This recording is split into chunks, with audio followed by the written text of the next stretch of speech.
Fundado por ele em 2022, o escritório de arquitetura Otaki dá continuidade ao escritório de arquitetura do pai dele, um dos arquitetos mais celebrados e conhecidos do país, Rui Otaki, que faleceu um ano antes. Nascido no mesmo ano que eu, ele se formou em arquitetura na FAO e colaborou com os arquitetos Mário Biselli, Álvaro Puntoni e o designer francês Patrick Join.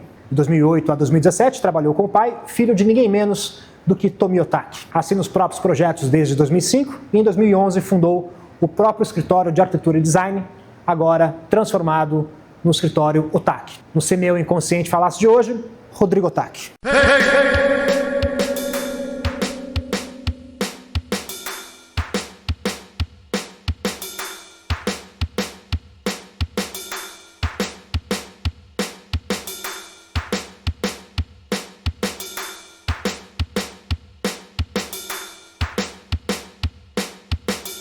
Esse episódio é um oferecimento da LZ. Mais do que uma loja de móveis de design, ela se preocupa em entregar encantamento, experiências e memórias para os clientes. Com o DNA carioca, a LZ oferece produtos assinados por designers e marcas que dispensam a apresentação, como Estúdio Bola, Humberto da Mata, Giacomo Tomasi e Cristiana Bertolucci. Com 6 pontos de venda no Rio de Janeiro e um 7º a caminho, a LZ conta com centro de distribuição próprio, estofaria exclusiva, pronta entrega e centro de manutenção. São diferenciais que se somam à customização de produtos e à exclusividade na representação de marcas renomadas. O braço corporativo da LZ decora mensalmente cerca de 30 empreendimentos, de edifícios residenciais de grandes incorporadoras até restaurantes, shoppings e hospitais. Outro braço da LZ é a LZ Mini, que vende móveis e itens de decoração para quartos de crianças. Recentemente, a LZ Corp ganhou um escritório em São Paulo, nos Jardins. Qual a memória mais antiga que você tem da infância? Eu me lembro muito bem, aos sábados pela manhã, eu morava no Planalto Paulista, na Avenida Moacir. E eu acordava cedo e eu gostava muito de ficar desenhando. E eu desenhava muito as fachadas das casas da rua. Já era uma coisa bem arquiteto, né? Eu devia ter uns 5, 6 anos. E talvez eu relembre disso porque 4 anos atrás, quando eu desmontei o apartamento do meu pai após a morte dele, eu reencontrei alguns desses desenhos. E eu acho que está aí. Uma das memórias mais antigas minhas, e outra é em Serra Negra. Minha avó materna, Regina, tinha uma casa da família lá, que a gente passava os verões com 5, 6 primos da família Vaz, que é a família maternal, e eram períodos de muito afeto. Então acho que são essas duas mais antigas memórias que eu tenho. E a memória mais feliz dessa época? Provavelmente era eu pulando na piscina gelada de Serra Negra, de boia de braço. Eu era muito feliz ali. E eu tenho uma memória também muito feliz, que foi quando meu pai me levou no The Waves. Muita gente não vai lembrar do The Waves, que foi um dos primeiros parques aquáticos, né? Era o projeto dele, inclusive. Ah, é? É. E ele me levando e eu descendo no tobogã vermelho. Uma memória muito feliz que eu tive ali também. E quando eu tinha 8 anos eu morei no Japão com a minha mãe, quase 3 anos. E foi um período muito feliz na escola de lá. O ensino lá é público e bastante universal e abrangente, não para formar alunos, mas para formar cidadão. E foi muito importante e fui muito feliz lá também. E como é que você descreve a sua infância sendo filho de arquiteto, neto de uma artista plástica, sobrinho de um supergestor de arquiteto, né, cultural? Na época eu não sabia, né? Eu não sabia da importância. É muito curioso porque eu cresci ali na casa da Tomi, que é uma casa toda feita de concreto, e para mim era uma casa normal. Entendendo que o concreto sempre foi o normal para mim, né? Eu não sabia que era uma casa especial. Hoje em dia eu tenho mais esse conhecimento. Na época, eu sabia que meu pai era um arquiteto, que fazia coisas legais pela cidade, que minha avó pintava obras bonitas, mas minha mãe também é arquiteta, né? Eu fui tomar esse conhecimento mais para frente. O importante foi naquela época que eu recebi muito do lado da minha mãe afeto, a presença, né? Eu morava com ela. E do lado do meu pai, repertório. Isso foi muito importante, porque desde muito pequeno ele me levava para conhecer cidades, obras, ver natureza. Então, isso foi fundamental para mim. Como é que era a sua família? Como é que você descreve a família quando você veio ao mundo, assim? Quando eu vim ao mundo, minha família já era separada. Minha mãe e meu pai foi um namoro rápido. Eu não sou acidente, foi uma decisão consciente dos dois. Mas quando eu nasci já eram separados então o meu convívio era 6 dias por semana com a minha mãe e meu pai me buscava aos domingos, tanto a mim quanto a minha irmã, que eu tenho uma irmã por parte de pai, a Elisa. E aí nós íamos na casa da Tomi. Então, essa família moderna, que é mais dos núcleos individuais do que da família tradicional, né? De nada foi tradicional, minha família. Mas tinha uma certa dualidade, que na época eu sofri, não vou negar, mas que hoje em dia eu vejo que era interessante, do lado mais intelectual, que vinha do meu pai. Uma família japonesa, os japoneses são mais frios, mais introspectivos. E por outro lado, a família da minha mãe, família latina, sangue quente, Natal barulhento. Imagina, os otakus nem comemoravam Natal. Então, essa dualidade era interessante para mim. Quer dizer, na época eu sofri um pouco, pensava, nossa, mas como eu me comporto aqui, como eu me comporto ali, mas hoje em dia eu vejo que foi muito rico isso. Como é que você se enxerga dentro dessa dualidade, assim, onde você está nesse espectro? A dualidade é sempre uma batalha. E eu gosto dos dois. Eu procuro buscar um equilíbrio que não existe. E na maioria das vezes acho que eu erro, inclusive, sabe? De momentos que eu deveria ser mais acolhedor e afetuoso, que eu não sou. Momentos profissionais que eu deveria ser mais frio e não sou. Enfim, a gente vai aprendendo aí, né? E principalmente nos últimos 4 anos, depois da morte do Rui, tocando aqui o escritório, fazendo, né, a gestão da equipe, lidando com clientes cada vez mais importantes. Aí a gente tem que ir aprendendo e, ao mesmo tempo, também virei pai. Né? Meus filhos vão fazer agora 6 anos. E ali você tem que aprender a ser acolhedor, a entender que o diálogo não se dá muitas vezes pela palavra. O seu mais velho tem 6, é isso? Os meus gêmeos vão fazer 6 agora e eu tenho um caçula de 4. Então, você muda da posição de filho, tem essa mudança bem drástica, né? Quase que marcando, né? Você perde seu pai e você vira pai, né? Foi um pouquinho antes, na verdade. Virei pai, meu pai chegou a conhecer os netos, e aí eu perco meu pai 2 anos depois, 3 anos depois. Sim, foi um momento ainda de muita mudança na minha vida.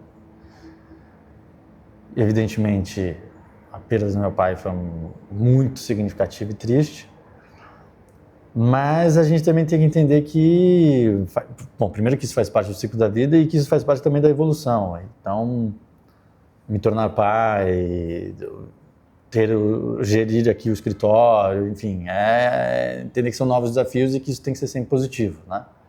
E aprendendo com tudo isso aí. E como é que era a casa que você nasceu? Eu queria muita curiosidade como é que era uma casa de alguém como o Rui Otaki. Aqui eu nasci, que ainda existe, é um prédio que é projeto dele, né? De 84, 5 por aí. E se chama Edifício Tomi Otaki. Porque a fachada do prédio é uma pintura da Tomi, né, da minha avó. E aí eu morava no 12º andar e a minha irmã, com a mãe dela, morava no 7º andar. E aí pro meu pai era muito prático. Quando ele tinha que buscar os filhos aos domingos, ele parava, ele tinha a vaga dele na garagem, buscava os 2 filhos e ia lá para casa da Tomi. Como é que eu posso dizer? Para mim era um apartamento normal. E o que é o meu normal? Todo de concreto, com curvas, cores, quartos pequenos, salas maiores. Já estava ali totalmente impregnado na arquitetura, nos espaços e na minha vivência, toda a filosofia que ele moldou desde 1960, quando ele se formou na USP. E aos domingos na casa da Tomi, que é quase esse apartamento levado ao extremo. Aí é absolutamente tudo feito de concreto, piso, parede, teto, móveis. Os quartos são os menores que eu já vi, e espaços de convivência enormes, e junto o ateliê da Tomi, né? Então eu cresci muito nesses espaços. E como era para você, assim, ir na casa de alguém que, enfim, sei lá, tinha azulejinho, aquele azulejinho mais antigo, uma coisa meio colonial? Como é que você via essas outras casas, que, enfim, que eram, obviamente, o oposto de tudo isso que você está descrevendo, né? Eu achava divertido, eu achava diferente. Mas, de novo, eu também tinha o contato com a família Vasca, minha família maternal, da minha avó Regina, que era muito mais tradicional, a casa de Serra Negra, que era uma casa de telhado, de telha, piso de madeira, meio colonial.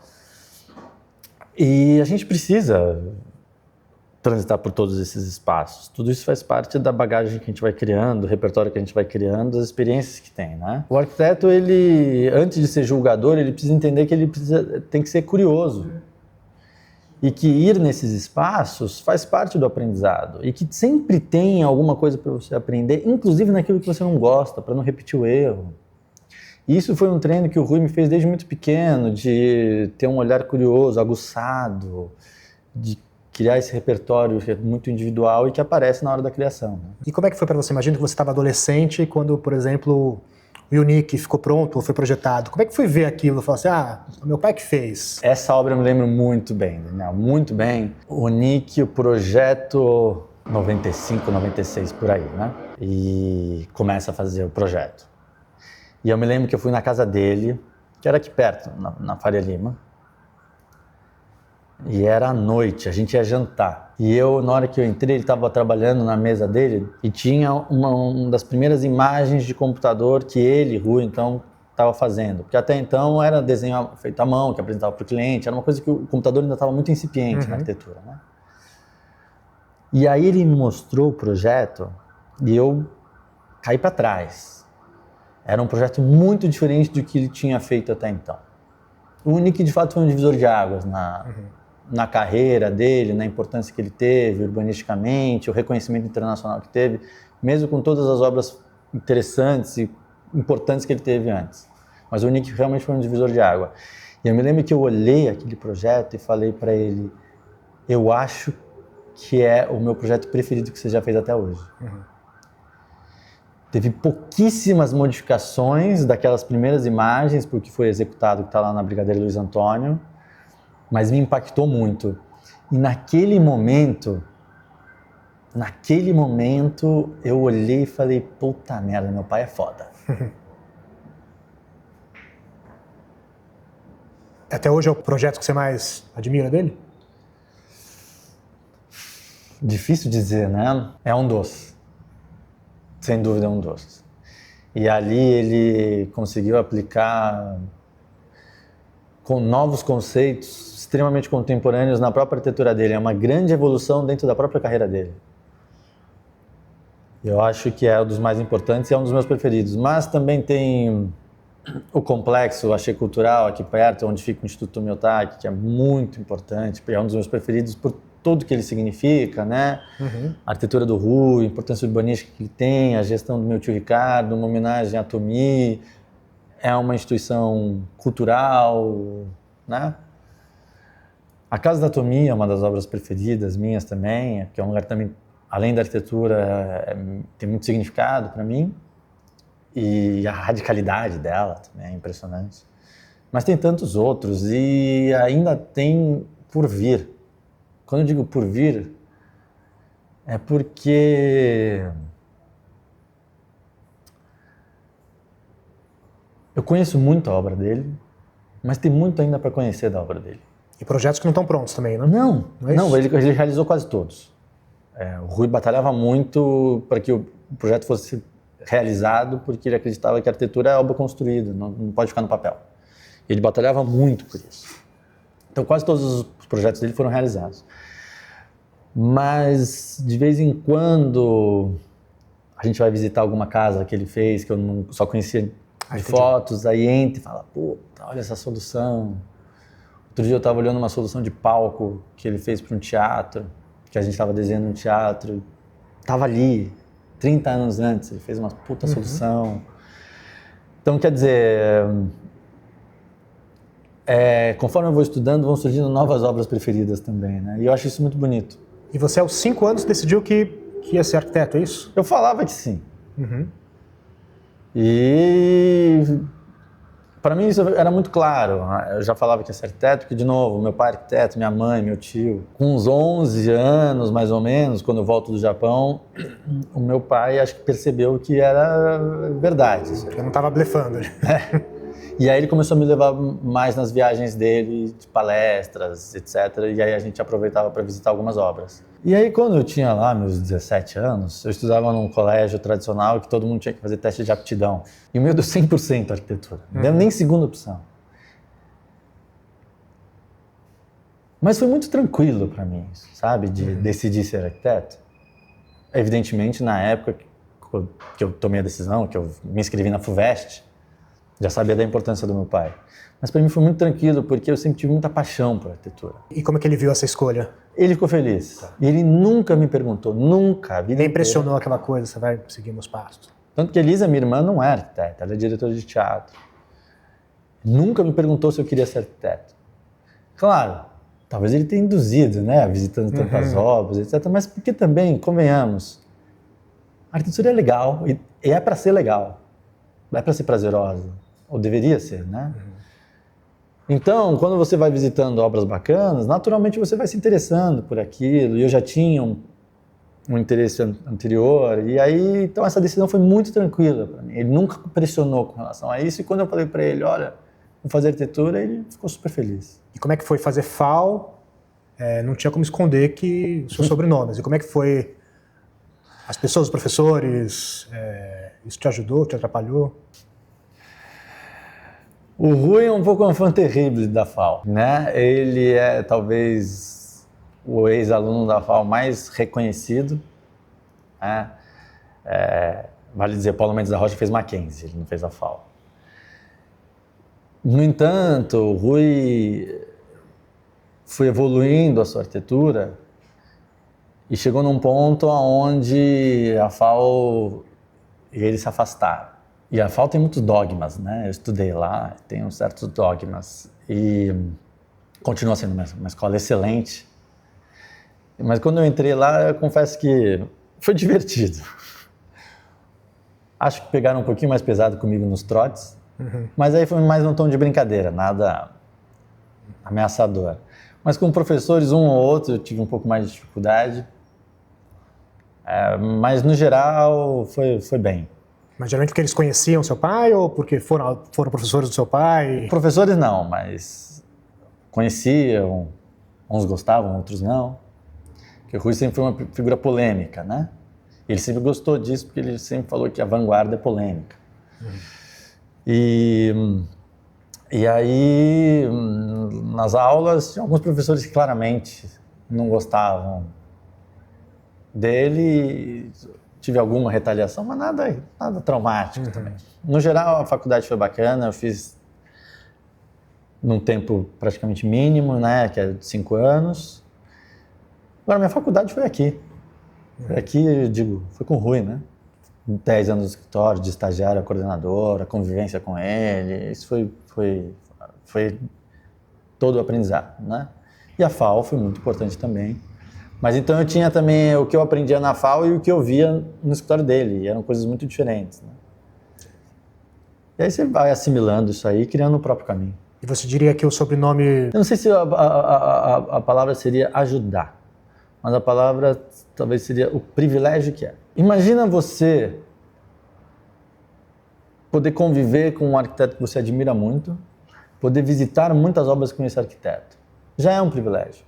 Se esse arquiteto é seu pai, tirando as questões freudianas, é um puta privilégio. Vai poder, no domingo, tomar café da manhã com ele e discutir sobre a nova obra do Oscar Niemeyer da época, sabe? Discutir. Ouvir dele, né? Obviamente. Conheceu o Niemeyer também, né? Conheci e o meu pai era muito amigo do Oscar Niemeyer, né? Tive o privilégio de conhecer algumas vezes. Entra nisso também, sabe? Tive a oportunidade de conhecer o Oscar Niemeyer porque também sou filho do Rui, visitar tantas obras e tantos outros arquitetos. e aprender tanto com ele. Então, de novo, a palavra acho que não é ajudar, mas é um privilégio muito grande. O quanto isso ajuda na carreira, aí é um pouco intangível. Mas que com ele eu pude absorver um conhecimento muito rico, é inquestionável, né? Se um professor não gosta do Rui, por isso eu recebi nota baixa, ou se determinado cliente não gosta do estilo arquitetônico do Rui, por isso não nos chama, isso faz parte, mas o bônus é muito maior do que o ônus aqui. Conheço agora, enfim, há um tempo esse termo que é pejorativo, que é o do Nepo Baby, né? Que Sei. Como se fosse um filho de uma pessoa conhecida que segue a mesma carreira e que se beneficiaria disso, invalidando talvez todos os méritos próprios da pessoa. Você já se sentiu assim? Com certeza. Com certeza, mas eu não estou nem aí, viu, Daniel? Porque a verdade é que não vai ser no discurso que eu vou convencer alguém se sou ou não sou Nepo Baby, etc. É no trabalho, é no fazer. E aí tem equipe aqui, tem a gente trabalhando arduamente, fazendo um trabalho de formiguinha, honesto, para fazer uma arquitetura, e não só arquitetura, de qualidade, que a gente se orgulhe, que tenha alguma importância cultural para o Brasil, que tenha uma força de permanência, que não seja uma coisa de tendência, que seja algo atual, mas com uma visão para o futuro, que contribua para quem vai conviver naquele lugar, mas também para quem esteja no entorno, então também tem uma importância urbanística, mesmo que local. E aí o trabalho fala por si só, né? Acho que não é no discurso, é no fazer. E como é que tem sido comandar esse escritório? E se puder falar um pouquinho também da transição, da mudança do nome, e por quê, e o que mudou desse escritório, né? Pois né, eu trabalhei 10 anos com ele, aí eu saí porque eu queria fazer meus próprios projetos. Lá por 20, assim, a gente tinha umas conversas, 2020, né? A gente tinha umas conversas de como, de repente, juntar. Eu não encontrava solução para como que poderia ser essa junção, porque eu achei, se eu me juntar, eu vou ser engolido por ele. Mas ele pensava em sucessão de alguma forma, assim, não? Acho que ele não pensava em sucessão, mas ele pensa... Acho que sim. Acho que ele pensava assim em sucessão. Mas, ao mesmo tempo, ele era muito centralizador. Então, quer entregar o bastão, mas fica segurando também, sabe? E eu sabia que se eu entrasse, eu ia ser engolido, porque era um escritório muito maior do que o meu, que era só eu. E eu já estava com os gêmeos nascidos, queria ter alguma flexibilidade de horário... sem abrir mão de trabalhar bastante, fazer projetos de qualidade, mas ter uma certa flexibilidade. E com ele era segunda a sábado, das 9 às 19, enfim. E aí eu pensei, como que isso vai acontecer? E não encontrei uma solução, aí ele ficou doente. E o câncer levou ele em 6 meses, foi um processo bastante rápido. Então, nesse momento, eu tive que tomar uma decisão, né, sobre o que fazer com o escritório. E eu cheguei a tomar a decisão de fechar o escritório dele. Porque era um escritório muito em cima da figura do Rui, profundamente autoral, todo mundo que entrava buscava o Rui. E aí um amigo que, quando soube, me deu uma bronca, falou, não, você não vai fechar? E se você tem questões com seu pai, vai resolver na sua analista, né? Coisa que eu já estava fazendo há 5 anos, hoje 10. E te resolveu? Nunca resolve, você sabe disso, mas a gente vai melhorando.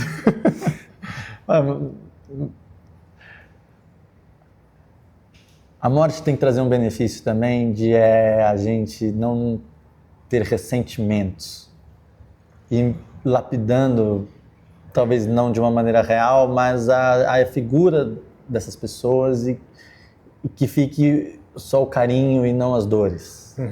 Ressentimento não acrescenta em nada, né? E aí então eu resolvi manter o escritório. Mas, como é que seria manter o escritório sem o Rui, com o nome do Rui? Aí eu teria que abrir mão do meu escritório, ou o meu escritório entraria, mas sumiria. Então, a solução que eu... E talvez da sua identidade, né? E isso é uma coisa muito importante. Você tocou num ponto muito importante, que é... Como que seria, então, a criação desse escritório, uma vez... Da identidade do escritório sem o Rui? Porém, com todo o ensinamento, toda a bagagem, todas as 400 obras realizadas do Rui. A história é fundada em 1960. E aí eu entendi que poderia ser somente Otaki o nome, porque aí entenderiam que é uma continuidade do escritório Rui Otaki, porém sem o Rui. E ao mesmo tempo não quis colocar meu nome, porque senão o Rui Otaki virar Rodrigo Otaki. Eu achei que não caberia, que não é uma questão de substituição, não é uma questão de substituição, é uma questão de continuidade. Otaki vem desde a Tomi, com trabalho, etc. Então é um sobrenome que tem um reconhecimento na área cultural aqui no Brasil e que poderia representar esse novo momento de um escritório, sabe? Que tem todo esse passado, mas é um escritório que, e principalmente respeitando o ensinamento do Rui, é se manter atual, se manter contemporâneo. Então não é que o Rui, na arquitetura dele, ele teve uma ruptura. Não, ele teve uma evolução. Ele foi um arquiteto moderno, que na época era arquitetura moderna, um arquiteto contemporâneo, quando a arquitetura em voga era a arquitetura contemporânea. E o escritório tem que continuar nessa evolução, não pode ficar estagnado do que foi a última fase dele. E então, a supressão do nome Rui, tirar o Rodrigo, também é um representante disso, mas além disso, o escritório de uma história muito vertical, que era o dele, centralizado na figura do Rui, hoje em dia é uma história muito mais horizontal, onde a equipe participa da criação. Ele não deixava participar, não era ele. Era ele. E dentro disso tinha toda a genialidade, as soluções que ele criava, mas era só ele que participava, que fazia a criação. E até o espaço físico aqui você mudou por conta disso, né? Exatamente, para também representar isso, que é um espaço aberto. Eu sempre quis mostrar também o mobiliário que ele desenhava, que era uma coisa muito pouco conhecida, e eu sempre gostei de desenhar mobiliário, nós da equipe também desenhamos, então aqui tem um pupurri disso. E uma única mesa que toda a equipe senta para também representar esse momento que é mais horizontal, que todos participam da criação, colaborativo, que é uma coisa também mais contemporânea. Na época, eu não culpo o Rui não, na época tinham esses pilares, né, dos grandes mestres. Hoje em dia a coisa é mais colaborativa, mais horizontal. Você vê os grandes escritórios, raramente são centralizados em uma figura, né? Pode até eventualmente levar o nome do arquiteto, mas quando você vai lá visitar, você vê que é muito mais horizontal e colaborativo. E isso é uma das maneiras contemporâneas de criar. Porque traz novas soluções, novas visões, todo mundo é mais novo do que eu, então também novas preocupações. E com isso, misturando com o DNA, principalmente criado pelo Rui, arquitetônico, o escritório se mantém atual e olhando para frente, né? Não continuidade também. A continuidade, não vira um escritório olhando somente para o passado. É entender que tem esse passado, mas que tem que continuar olhando para o futuro como o Rui sempre fez. E você diria que é coincidência você e ele terem a mesma profissão? Eu não acredito em coincidência, né? Filho de arquitetos, a arquitetura sempre fez parte da minha vida, então é um caminho, né, que nem eu vou trilhando, que meus pais foram trilhando e que eventualmente os anteriores a eles, né? Por exemplo, sou casado com uma curadora de arte, Ana Carolina, e a gente vai muito a ver exposições. Isso de alguma maneira pode influenciar na decisão dos meus filhos de que eles querem seguir. Pode virar um advogado na frente? Tudo bem, e tudo bem. Mas a formação que vem desde antes do nascimento até, eu não tenho dúvida que influencia nisso. Então não é uma coincidência, é um pouco os caminhos que vão sendo criados pelos nossos antepassados, já vão criando o nosso caminho, né? Então naturalmente, o Rui que vivia, respirava, bebia e comia arquitetura, esse era o meu assunto com ele. Essa era a minha convivência com ele, essa era a minha troca com ele. A troca com o meu pai não era do carinho físico, era principalmente em cima da arquitetura, que era o assunto preferido dele.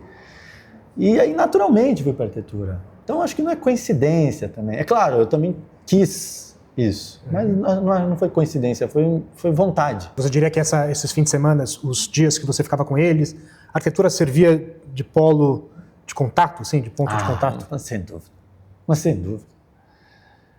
Ele me trazia artigos, me trazia revistas, me levava para ver uma obra em São Paulo. Às vezes ele falava assim, filho, hoje ao invés de vir me buscar 1h30, me pega 12h30 que eu quero ver um lugar lá. E às vezes porque ele queria ver. E aí ele me levava e a gente via juntos, sabe? Então, é muito rico isso, é um puta privilégio. E aí ele gostava muito de discutir. Falar sobre arquitetura, ele amava falar, sabe? Mas não era só isso que a gente falava também aos domingos, né? Naturalmente. Basicamente era sobre cultura, né? Ricardo e Tomi muito mais ligado às artes. Elisa ligado à dramaturgia. E política. Política se falava muito também lá em casa, né? Então, era em torno disso. Tudo isso também faz o arquiteto, né? O arquiteto, ele não pode ser especialista, sabe? Ele tem que ser, de alguma maneira, generalista no sentido de compreender um pouco da sociedade, um pouco do psicológico das pessoas, porque, afinal, ele está fazendo espaço que as pessoas vão habitar, a convivência com as pessoas, como que é o relacionamento, mas também de ser um técnico, enfim, é uma profissão que eu sou absolutamente contra ser especialista. Ela precisa ser ampla, porque morar num espaço, estar numa casa, não pode ser puramente técnico. Tem ali o prazer, tem que ser lúdico, tem que ser gostoso, tem que promover a convivência, e tudo isso também é entender os relacionamentos humanos. Isso para o arquiteto é muito importante. Inclusive, é muito fácil de visualizar num projeto arquitetônico o viés político do arquiteto que desenhou. Sabe? Então, tudo isso faz parte. Então, esses almoços, principalmente aos domingos, mas não só aos domingos, que envolvia todos esses assuntos, que formam esse ser que pode ser um arquiteto. E como é que ele via a sua arquitetura, seu pai? Eu tinha uma dificuldade enorme de mostrar os meus projetos para ele. Enorme. Cagaço. Pô, o cara é meu mestre. E aí, você fica meio com o rabo entre as pernas de mostrar. Ele, e isso não posso culpá-lo, ele praticamente todos os domingos me perguntava como é que estavam os projetos. E eu respondia quase sempre a mesma coisa. Estão indo bem, estou fazendo isso e isso e tal. Fugia um pouco do assunto. E ele falava, me mostra, um dia me mostra. Então, ele queria, mas eu tinha uma dificuldade muito grande. Eu mostrava para ele meus projetos de mobiliário. E aí, é fácil de entender, né? O mobiliário, o Rui sempre foi mais arquiteto do que designer. E eu sempre gostei muito de fazer mobiliário, e mostrar mobiliário para ele é uma outra disciplina. Tem muita semelhança com a arquitetura, mas é uma outra disciplina. E ele gostava de ver meu mobiliário, ele sempre gostou dos móveis. Porém, mostrar meus projetos arquitetônicos para ele, aí eu tinha essa dificuldade. Mas você nunca mostrou? Eu mostrei poucos dos que eu fiz. E teve um que eu mostrei porque eu estava num beco sem saída. E aí eu falei, puta, vou falar com ele para ver se tem alguma solução aqui. E ele deu uma saída magistral, que é o Instituto Alana, que fica lá na Jardim Pantanal, extremo leste de São Paulo, que é um centro cultural comunitário. E ele não desenhou, ele só falou. O que eu acho muito respeitoso, né? Só falou, acho que você tem que levar isso em consideração. Eu estava travado. E aí, ou seja, ele falou 3 frases. Eu falei, puta merda.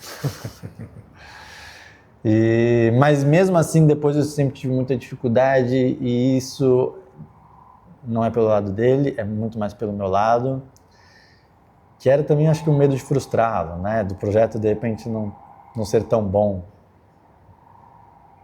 de decepcioná-lo, talvez, né? Hoje me arrependo muito. E como é que é hoje aqui para os clientes, assim, fico imaginando assim, né? Você tem um histórico, você tem o Instituto Miyotaki, o Renaissance, tem o Unique, de talvez os clientes chegarem já esperando uma coisa assim, bom, além disso, supere isso, assim, de você, bom, o que eu posso oferecer para o cara também não achar isso aqui meio sem graça? Você tem um pouco dessa, você sente isso, essa expectativa dos clientes, de alguma forma, e você tem, de alguma forma, essa expectativa?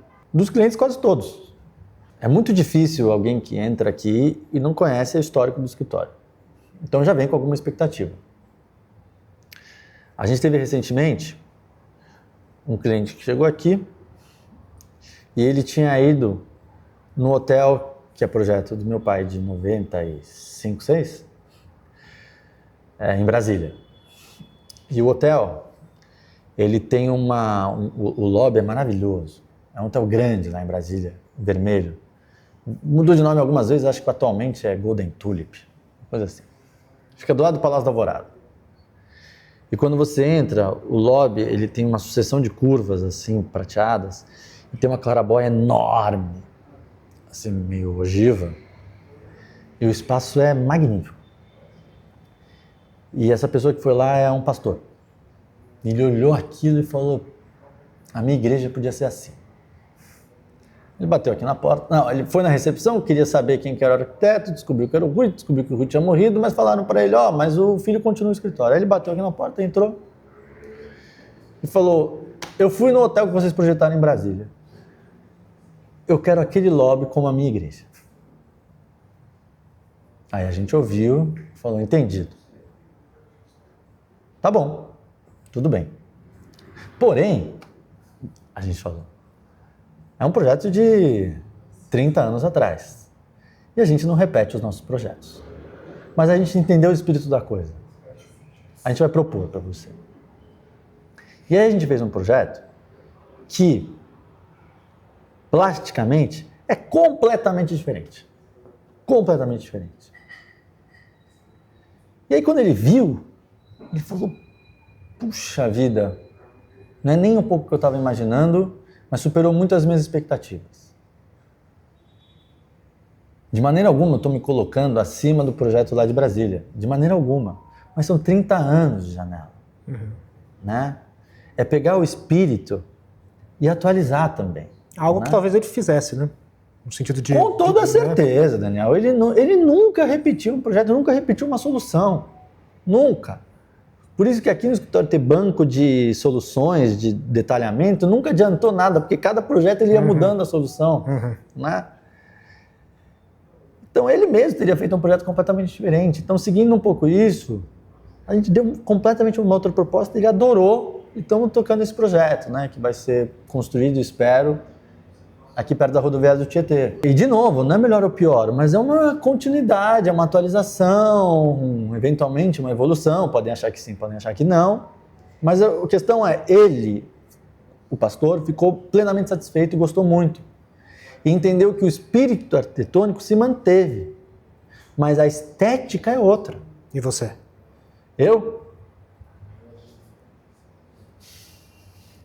O arquiteto precisa entender que fazer arquitetura é lidar com frustração.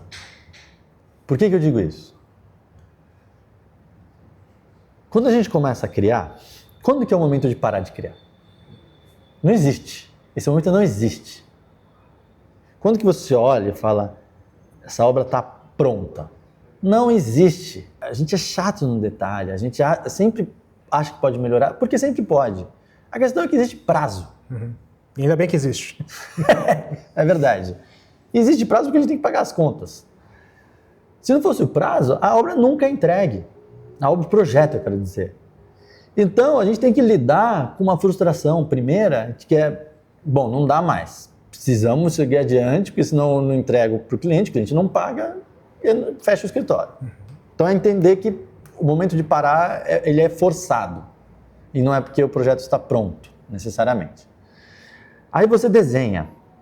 Tem que lidar com todos os desejos ali do cliente, que envolvem desde o que ele gosta, do que ele não gosta, se o entorno dele gosta ou não gosta, se opina ou não, financeiramente se aquilo dá para realizar, se não dá para realizar, tecnicamente se dá para realizar, não dá para realizar. Então tem uma série de questões. Suponho que todas elas estão resolvidas. Começa a obra. A obra é um pepino atrás do outro e soluções que a gente vai ter que ir ajustando no dia a dia. Aí a obra dura, vamos dizer, 1 ano, se for uma obra rápida. Do momento que você foi chamado e começa a criar até essa obra ser entregue, passou o quê? 1 ano e meio? 2? 10 anos? Nesse período, O arquiteto, ele é outra pessoa, ele já tem novos conhecimentos, abandonos, novidades, etc. E aí você vai lá inaugurar a obra e fala, isso eu podia ter feito diferente, isso daqui... Claro, você não pode demonstrar isso. Tem que ficar satisfeito, e principalmente o cliente tem que ficar satisfeito, mas a gente tem que entender que faz parte. O sentimento recorrente é esse dessa frustração. Claro, o orgulho pela obra tem que estar acima, mas a frustração faz parte. Então, mesmo dessa igreja, quando a gente apresentou, cada vez que eu olho eu falo,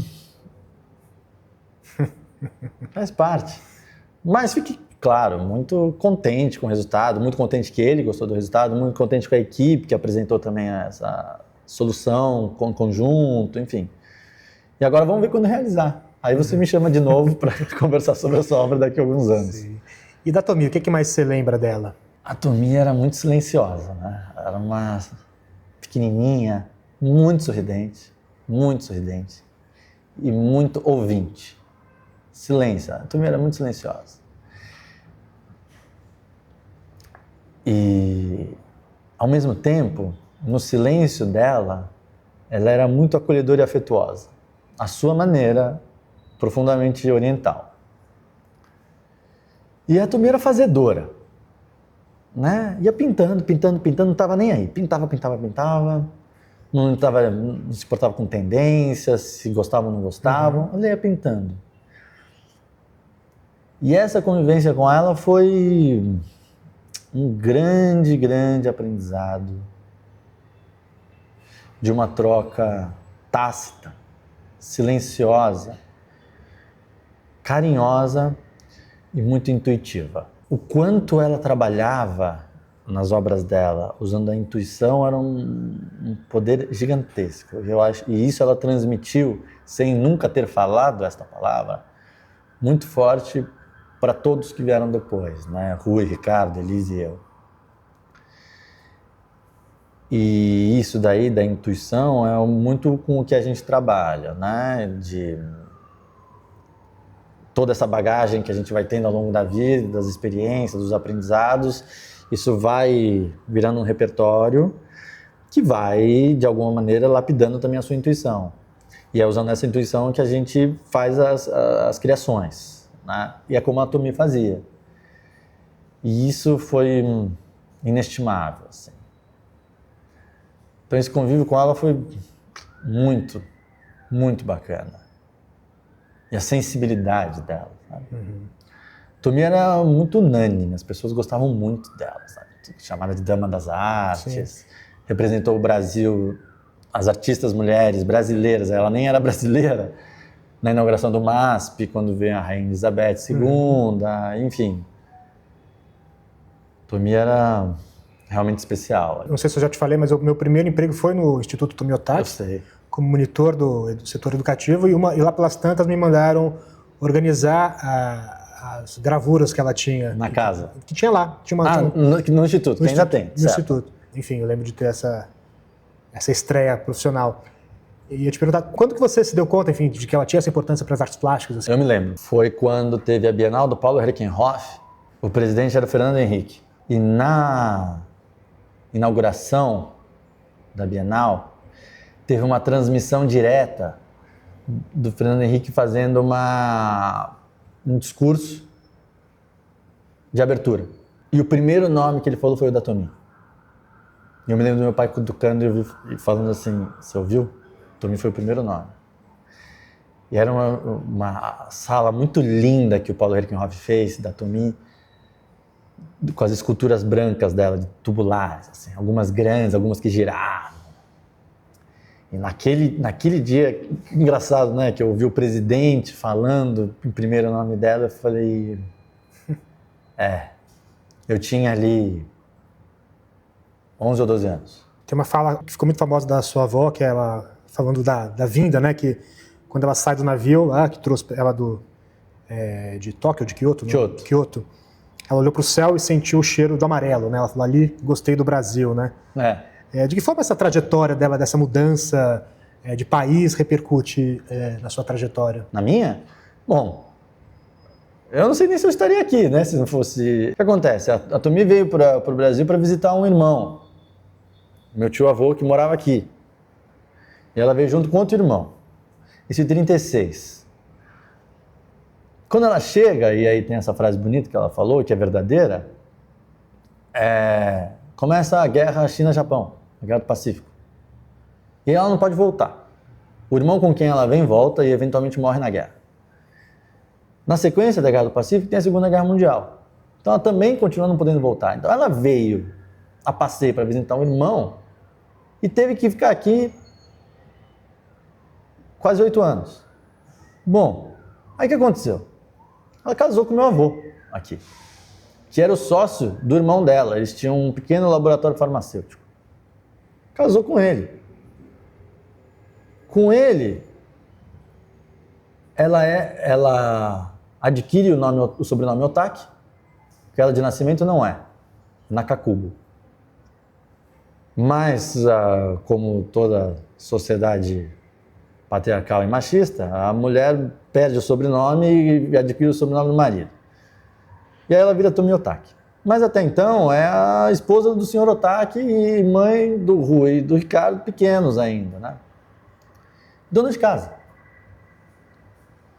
E fica aqui no Brasil, quando acaba a guerra, ela só volta a Kyoto para falar para a mãe, minha vida agora é no Brasil, tenho 2 filhos, etc. E a mãe morre, inclusive, durante esse período que ela vai visitar lá. A minha avó era uma caçula de 6 filhos e a única mulher. Aí Tomi volta para o Brasil, né, depois dessa visita à mãe, fica aqui. E aí tem um momento, meados de 50, um pouco mais avançado, que é quando o Rui entra na FAO. O meu avô abandona a família e Tomi se vê ali com um adolescente e um pré-adolescente. E uma pessoa que nunca trabalhou, porque é isso, principalmente a sociedade japonesa é muito machista. A mulher muitas vezes é dona de casa até hoje lá. E ela na adolescência, a Tomi, gostava de pintar. Então ela falou, vou pintar aqui um pouco. E ela alcançou um sucesso muito rapidamente. Então teve uma questão, claro que ela gostava, de uma aptidão, mas teve também uma questão de necessidade.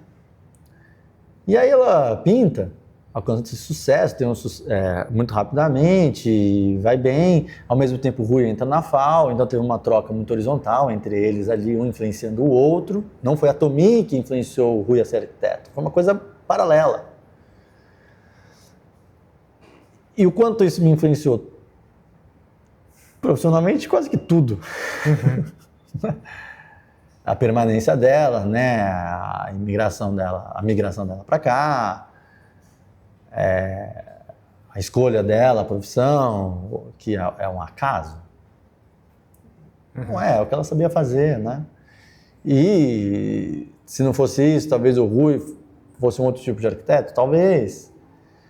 E se o Rui fosse outro tipo de arquiteto, talvez eu não fosse arquiteto, talvez. Mas aí o IC, ele é infinito, né? Sim. Mas o fato é que isso influenciou completamente. E profissionalmente você diria que você está satisfeito? Não, mas não. Não. E nunca vou estar, eu acho. Né? O Rui nunca estava, eu não vou estar. Eu acho que o arquiteto não pode estar, o artista plástico não pode estar. Mas isso tem a ver com esse processo que você falou ou que obras, coisas que não está para fazer, quer fazer? Tudo isso, o processo, o aprimoramento, o próximo projeto ser melhor que o atual, a próxima obra realizada estar mais bem feita, cada vez criar mais a identidade atual, ser contemporâneo. Não dá para se dar por satisfeito. Não dá. Aí, se dá por satisfeito, entra na estagnação. E a história desse escritório é anti-estagnação. Isso qualquer pessoa que lida com criação não pode se dar por satisfeita, sabe? Um ator tem que olhar o filme que ele fez e falar, no próximo eu vou fazer um pouco melhor, vou adquirir isso, assimilar isso. Acho que isso é fundamental. Então, Satisfeito não dá. Imagina se um jogador de futebol está satisfeito. Ele não pode, não deveria estar, né? Tem que estar sempre melhorando, treinar, fazer. Ler, estudar. E como é que é a sua relação, o sentimento que você tem no início do processo criativo, né? É muito comum para escritores, jornalistas talvez, enfim, eu acho que eu tenho um pouco disso às vezes, assim, daquele olhar aquela página em branco, assim, você vê, bom, agora tem que começar. Você tem todo um processo, enfim, às vezes... A primeira palavra, o primeiro traço. Como é que é você lidar com essa... Ele é o mais difícil, né? É sempre o mais difícil. É amedrontador, o primeiro traço. Mas a criação, ela tem que ser constantemente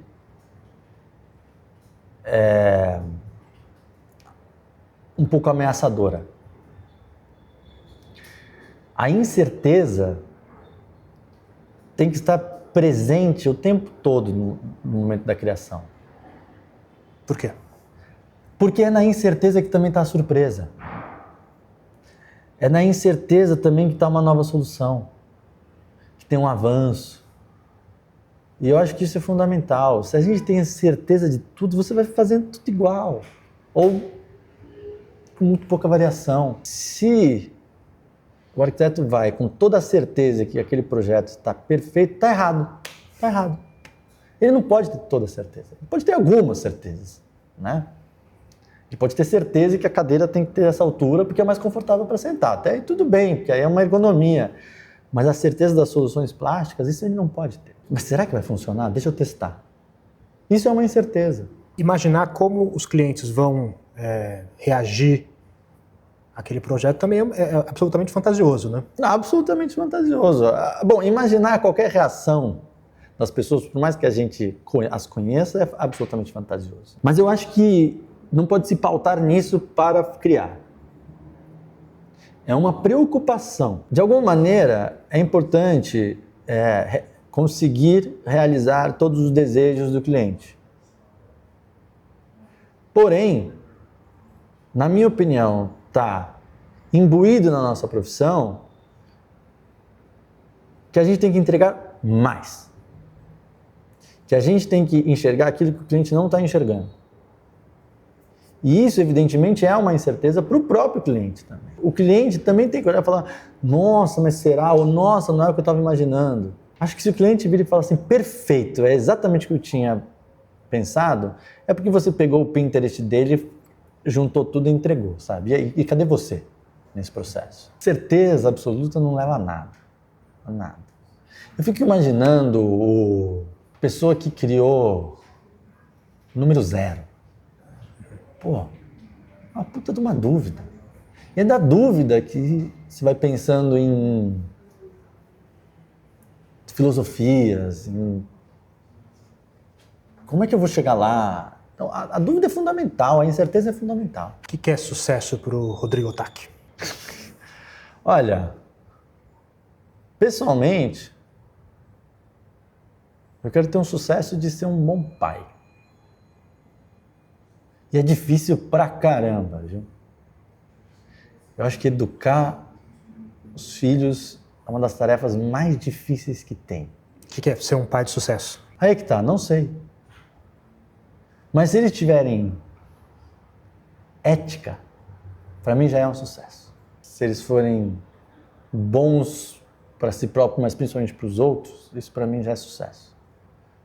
Precisa ser boa pessoa, sabe? Na arquitetura, para mim, sucesso, aí vai precisar de um distanciamento histórico.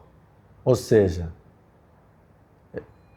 eu não sei se vou alcançar, não estou muito preocupado com isso, mas a gente está em busca que é fazer obras que sejam boas para as pessoas, boas para o planeta, que permaneçam, que contam histórias, que contribuem para a cidade, que sejam agradáveis e que promovam principalmente o encontro entre as pessoas. A gente está aqui nesse mundo não para ficar sozinho, mas para trocar. E a arquitetura é um instrumento muito importante para o encontro e troca das pessoas. E se de alguma maneira a nossa arquitetura puder promover isso, já é um sucesso.